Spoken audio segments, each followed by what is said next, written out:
All right, RC fans, ready to kick up some dirt? Today's deep dive, we're going to tear into the Maverick Quantum2 MT Flux. Specs, style, the whole 9 yards. We're figuring out if it's garage worthy. And we're not just skimming the surface here. We've got the manufacturer's spiel, straight from HPI Racing, but also a hands-on review from a YouTuber who really put it through the ringer. Now that's what I'm talking about, because who just wants to read specs? We want to know if this thing can actually bash. And that's the beauty of having both these sources, right? We get the official story, then the reality check from someone covered in mud and RC parts. Love it. So first impressions, both sources seem to agree this Quantum 2, it's like HPI took their original MT and said, time to get serious about fun. Red or green, by the way, your choice. And get this, working headlights, AMD brake lights on both. See, those little touches, that's what gets me. Makes it feel like you're controlling a mini monster, not just some toy truck, you know? For real. Speaking of not just some toy, our YouTube guy, he was seriously impressed with how much this thing could scoot, especially on a 3S LiPo battery. Like, this thing RIPS, kinda impressed. You get that same vibe from the video. Oh yeah, absolutely. And it wasn't just straight line speed either. He took it to an actual track, and it handled those corners way better than you'd expect from a basher. Yeah, usually those are all about brute force, not exactly known for their grace in the turns. Exactly. So clearly HPI put some thought into that chassis design, even if they knew most people were going to be sending it over ramps and stuff. And speaking of ramps, this thing sounds tough. Mhm. Jumps, crashes. Our reviewer was not holding back, and the Quantum 2 pretty much took it like a champ. Well, aside from that drive shaft towards the end, of course. Mhm. But even then, after what he put it through, I'm almost more impressed that was the only casualty. Almost. All right, but let's pop the hood on this thing, yeah? The manufacturer description, that's where we get into the guts of what makes it tick. And they definitely didn't cheap out.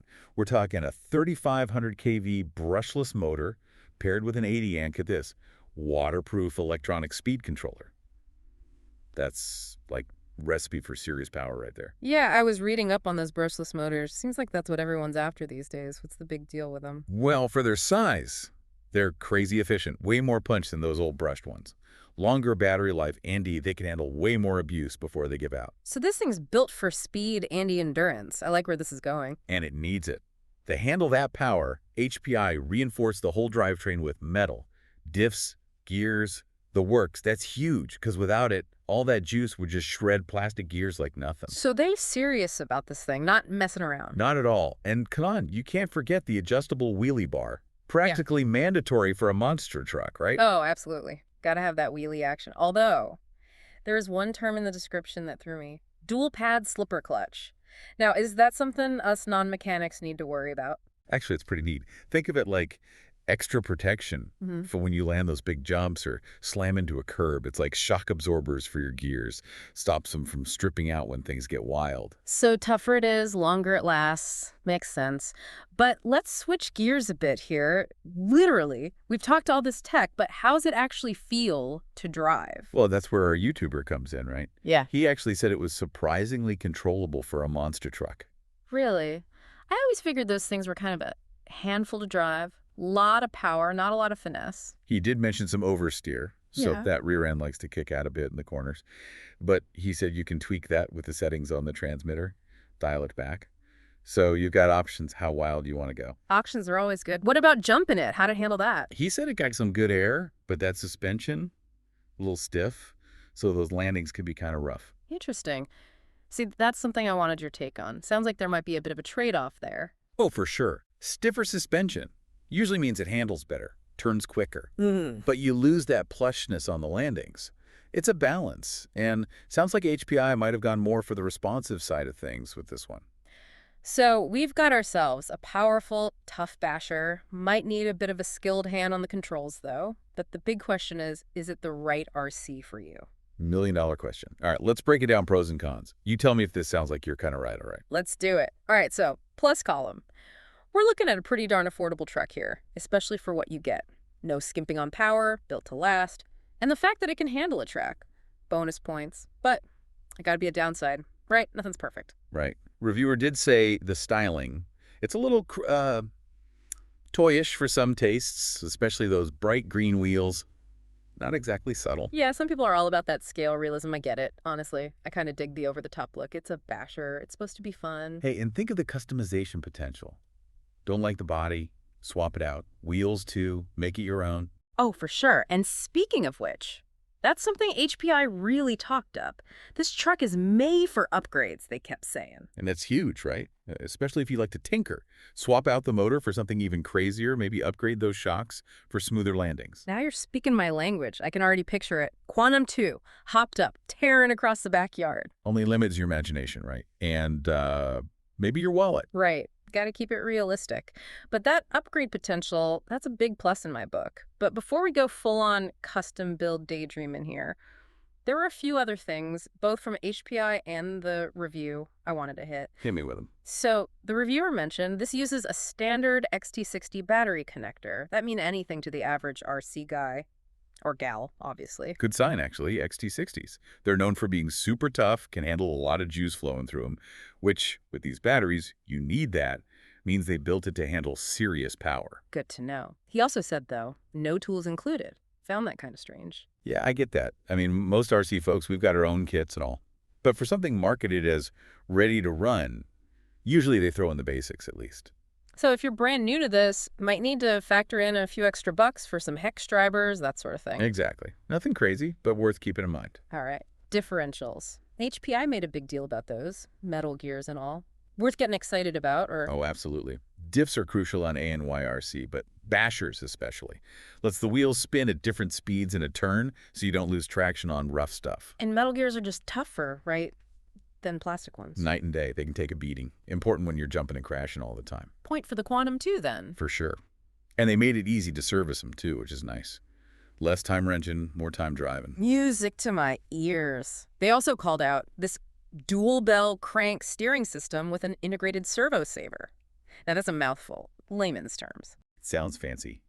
Boils down to better steering and protection. Dual bell crank just means it's going to turn more predictably, how you expect. Yeah. And that servo saver, that's clutch, literally. How so? Say you land a jump wrong, yeah. That shock, it can travel up through the steering, mess up the servo. Servo saver, it's like a buffer. Yes. Absorbs that impact, saves your electronics. Safety net for your steering. I like it. Exactly. And for how this truck's meant to be driven. Smart move on their part. I'm getting the impression HPI really did think this one through, huh? They did their homework, that's for sure.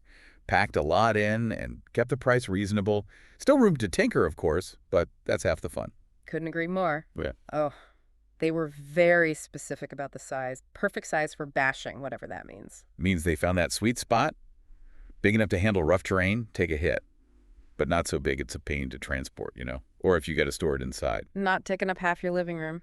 Exactly. Plus, it's in that 110th scale range, which is like the most common for off-road RC. So if you want to bash with buddies, hit up a track that's what they're running. You're good to go. Goldilocks truck. Not too big, not too small. Nailed it. Before we move on, though, back to the looks for a sec. The reviewer, he said toyish, especially those green wheels. Doesn't matter, really, in the grand scheme of things. Depends. Some people, it's all about scale looks. Got to be realistic. Others, it's performance first, looks last. And some of us just think bright colors are cool. There you go. Personal preference. But worth thinking about if you're picky about that. Good point. Got to find what works for you. Speaking of which, batteries. Haven't even touched on those yet. Ah, the juice. What's HPI recommending? So they're saying 2S or 3S LiPo battery XT60 plug. Makes sense, right? Given what we know this thing can do. It's definitely a step up from those old nickel metal hydride packs. LiPos. Way more punch, longer runtime. Got to be careful with them, though. Charging, storage, that kind of thing. Yeah, good point. Someone's new to the whole LiPo world. What are the need-to-knows? Charger's got to be LiPo ready first off. Yeah. And follow the instructions, no shortcuts. Overcharging, bad news. Store them right, too. Cool, dry place, light up bag's always a good idea. Safety first, especially with those things tacking some serious juice. No doubt. Bit of research before you just jump in wouldn't hurt. Noted. They actually recommend a specific charger, HPI Reactor 600. Any good? Solid choice. Handles all sorts of batteries, not just LiPos. If you're going to stick with the hobby, good investment, that one. Perfect. Well, we've covered a lot here. Speed, toughness, those interesting good looks, even got into upgrades a bit. Bottom line, it is the Maverick Quantum2 MT Flux. Is it a winner? I'd say yeah, HPI. They kind of nailed it with this one. Plenty of power, built to last. Andy's just begging to be customized. Don't forget that thing can handle itself on a track. Didn't expect that. Right. Nice little bonus there. Man, I gotta get me one of these things. Learning about them's one thing, but actually getting behind the wheel. Do it. Who knows? Maybe we'll see a fully tricked out version tearing it up someday, your own design. Yeah, that's an idea. Thanks for joining me on this deep dive. Really appreciate it. Been fun. Anytime. Get you in the next one. And to everyone listening, thanks for tuning in. If you dug this little Quantum 2 breakdown, we've got a whole archive of RC deep dives. Go check it out. And hey, if you grab one of these trucks, let us know. We want to hear about it. Until then, happy bashing, everyone!